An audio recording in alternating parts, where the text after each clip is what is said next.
It's 2026 and this tablet is over 10 years old. But the real question is, can you still use it today? Today I'm testing the iPad mini 2 to see if it's still useful. The iPad mini 2 was released by Apple in 2013 and at the time it was one of the most powerful small tablet. But now it's 2026. So today I'll test performance, apps, YouTube, gaming, battery, and at the end I'll tell you who should still use this device. First, the design. Honestly, this tablet still looks really good. It has a 7.9-inch display, aluminum body, and it still feels premium in the hand. But you can clearly see it's an older device. Thick bezels, no touch IDs, lightning ports instead of USB Type C. Still, for casual use, the size of iPad mini 2 is actually perfect. Now let's talk about the performance. This iPad runs on E7 chip, which was powerful in 2013 but obviously very old now. Opening apps takes a little time, scrolling sometimes stutters, but surprisingly basic task still works. Web browsing, watching videos, reading articles, simple apps. So it's slow but not completely unusable. YouTube app doesn't work on this device since the application requires ISO version higher than 15, but you can still use YouTube on web browser. Now apps.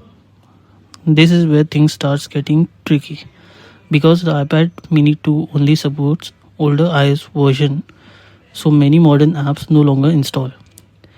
But some apps still work, so you can't expect the latest apps, but for basic use it's okay. I've also tested a few games. Simple games run fine, but modern heavy games definitely struggle and don't run at all. So the iPad mini 2 is not really a gaming device anymore. Battery life really depends on how old your device is. Most iPad mini 2 units today have degraded batteries, so you might get around 3 to 5 hours of usage, which is okay, but definitely not amazing. So who should still use this device? The iPad mini 2 is still good for kids watching video, reading ebooks, watching YouTube, simple browsing, or as a secondary screen. But if you want modern apps, gaming, productivity, then this tablet will feel very outdated. Final verdict.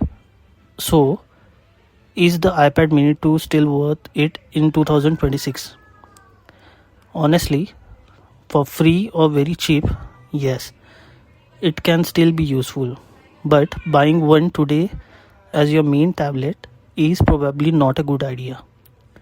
Still, it's amazing that a device from 2013 can still function more than 10 years later.